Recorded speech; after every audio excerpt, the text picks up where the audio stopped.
মধ্য যোৰহাট উন্নয়ন খণ্ড চিপাহী খোলাত অৱস্থান ধৰ্মঘট। পঞ্চায়ত আৰু গ্ৰামোন্নয়ন বিভাগৰ ঠিকাভিত্তিক কৰ্মচাৰীৰ তীব্ৰ প্ৰতিবাদ।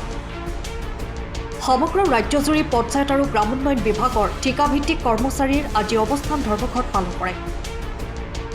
ৰাজ্যখনৰ প্ৰগতিৰ পথে আগবাঢ়ি যোৱাত মূল দায়িত্ব পালন কৰে পঞ্চায়ত আৰু গ্ৰামোন্নয়ন বিভাগে। যদিও পঞ্চায়ত আৰু গ্ৰামোন্নয়ন বিভাগৰ কৰ্মচাৰীক অসম চৰকাৰে মাহিমাকৰ দৃষ্টিভংগীৰে চাই অহাৰ অভিযোগ তুলিছে ঠিকাভিত্তিক কৰ্মচাৰীসকলে। সেই ৰাজ্যৰ 8,000ৰো অধিক কৰ্মচাৰীয়ে অসমৰ বিভিন্ন প্ৰান্তৰ লগতে মধ্য যোৰহাট উন্নয়ন খণ্ডৰ চিপাহীখোলা কাৰ্যালয়তো ঠিকাভিত্তিক কৰ্মচাৰীসকলে আজি অৱস্থান ধৰ্মঘট কাৰ্যসূচী পালন কৰে। চৰকাৰলৈ তেওঁলোকৰ আহ্বান, বৰ্তমান লাভ কৰা বেতনৰ উপৰিও ন্যূনতম 30,000 টকাৰ এককালীন বেতন বৃদ্ধি কৰি সমকামৰ সমমৰ্যাদা প্ৰদান কৰা, প্ৰতি বছৰে ন্যূনতম 10% বেতন বৃদ্ধি কৰি স্থায়ীভাৱে প্ৰয়োগ কৰা, দীৰ্ঘদিনে আগবঢ়োৱা সেৱাৰ স্বীকৃতি হিচাপে 60 বছৰ বয়সলৈ চাকৰি সুৰক্ষা নিশ্চিতকৰণ কৰা, HR পলিচি নীতি প্ৰণয়ন আৰু প্ৰয়োগৰ জৰিয়তে আমাৰ অধিকাৰ সুনিশ্চিত কৰাৰ দাবী জনায়। আনহাতে সংবাদ মাধ্যমৰ আগত ঠিকাভিত্তিক কৰ্মচাৰীসকলে জনায় যে উক্ত দাবীসমূহ চৰকাৰে শীঘ্ৰেই নকৰিলে ৰাজ্যজুৰি অসমৰ মুখ্যমন্ত্ৰীক আহ্বান জনোৱাৰ লগতে পৰিয়ালসমূহক নিৰাপত্তা নিশ্চিত কৰিবলৈ অনুৰোধ জনায়।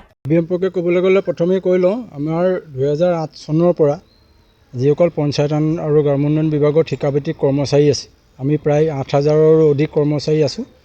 সকলোৱে মিলি নিষ্ঠাৰে সহকাৰে কাম কৰিছোঁ। এই কামখিনি কৰাৰ বিনিময়ত অসম চৰকাৰ কেইবাবাৰো গ্ৰামোন্নয়ন বিভাগৰ পৰা পুৰস্কাৰ পাবলৈ সক্ষম হৈছে।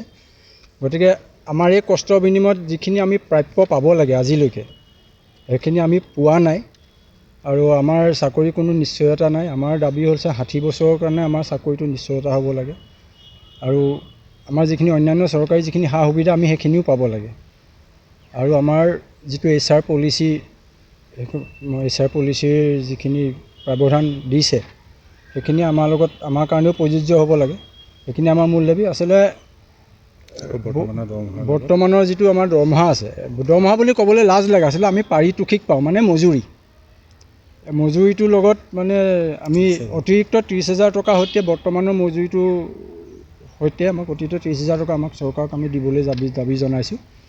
আৰু কথা হ'ল কি, আমাৰ যিখিনি অন্যান্য চৰকাৰী চাকৰিয়ালৰ যিখিনি সুবিধা, সেই সুবিধাখিনি আমাক লাগে। মানে ধৰক আপোনাৰ আমাক জীৱন বীমা লাগে,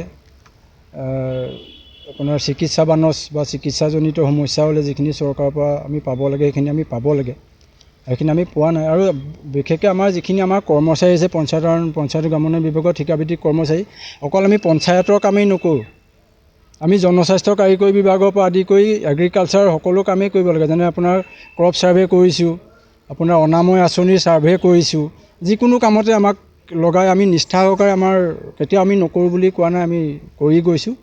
আৰু যথেষ্ট আমাৰ কৰ্মচাৰীসকলে ঠিকাভিত্তিক কৰ্মচাৰীসকলে নিষ্ঠা সহকাৰে কৰে আৰু তাৰ বিনিময়ত চৰকাৰে কেইবাবাৰো পুৰস্কাৰ পাবলৈ সক্ষম হৈছে।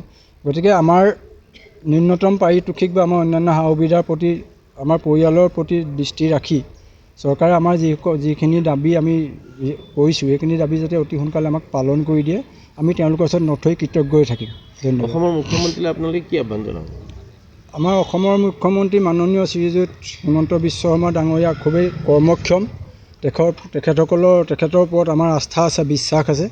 আমি খুবেই আশাবাদী তেখেতে আমাৰ এই দুৰ্ভগীয়া কৰ্মচাৰীসকলৰ প্ৰতি চকু মেলি চাব। আমাৰ তেওঁৰ প্ৰতি সেইটোৱে আহ্বান। আজি আমি নহয়, যোৱা কালিৰ পৰাই আমাৰ প্ৰতিবাদ আৰম্ভ হৈছে। সদৌ অসম পঞ্চায়ত আৰু গ্ৰামোন্নয়ন বিভাগৰ ঠিকাভিত্তিক কৰ্মচাৰী আন্দোলন আৰম্ভ হৈছে।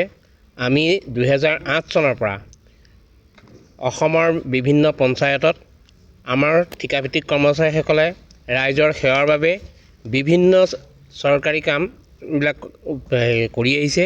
এই কামখিনিৰ ভিতৰত কৰি আহোঁতে আমি যি ধৰণে চৰকাৰৰ পৰা আমাৰ পাবলগীয়া প্ৰাপ্যখিনি পাব লাগে, সেই প্ৰাপ্যখিনি আমি পোৱা নাই। নিম্নতম আমি দৰমহাকেইটাৰে আমি পৰিয়াল চলাবলগীয়া হৈছে। সেয়েহে আমাৰ এই আন্দোলন আৰম্ভ হৈছে।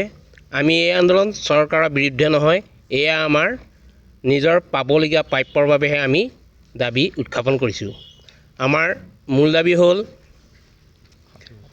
আমাৰ চাকৰি 60 বছৰ নিশ্চিত কৰিব লাগে, যিহেতু আমাৰ এতিয়া কোনো নিশ্চয়তা নাই।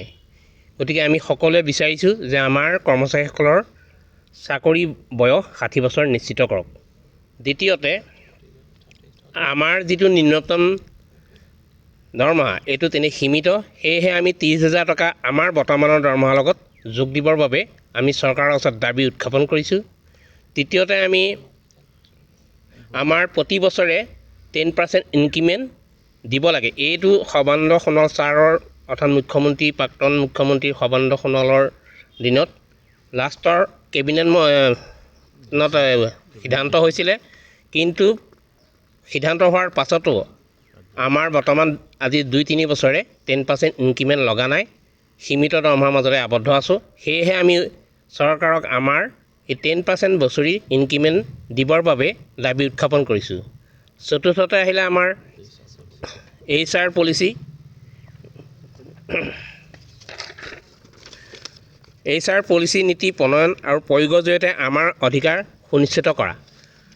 আপোনালোকে জানে যে আমি সমাজত কাম কৰিবলৈ যাওঁতে আমাৰ চৰকাৰী আৱাসগৃহ হওক, ৰেচনৰ কাৰ্ডেই হওক, অৰুণোদয়েই হওক, যিখিনি পঞ্চায়তৰ উন্নয়নৰ কাম সেইখিনি আমি ৰাতিয়ে দিনে থাকিও কৰিব লাগে। তাৰোপৰি অসমৰ বিভিন্ন বিভাগ যেনে কৃষি বিভাগৰ বিভিন্ন কামত আমাক জড়িত কৰায়, পাব্লিক হেল্থৰ বিভিন্ন কামত আমাক জড়িত কৰায়, এনেধৰণে আমাক প্ৰতিটো কামতে জড়িতহে কৰাইছে, কিন্তু আমাক প্ৰাপ্যখিনি দিয়া নাই। সেয়েহে মই বৰ্তমানৰ মাননীয় মুখ্যমন্ত্ৰী মহোদয়ক দাবী উত্থাপন কৰিছোঁ যে তেখেতে আমাৰ এই পৰিয়ালকেইটাৰ মুখলৈ চাই আমি যি দাবী কৰিছোঁ এই দাবীসমূহ বিবেচনা কৰি আমাক অতি সোনকালে আমাৰ দাবী মানি লয় যেন, এই চৰকাৰৰ ওচৰত আমাৰ অনুৰোধ। টিয়কৰ পৰা বিৰাজ বৰা ৰিপৰ্ট, টাইম অফ চাওঁ। সময়ৰ খবৰ সময়ত পাবলৈ ফ'ল' কৰক টাইম অফ আছাম।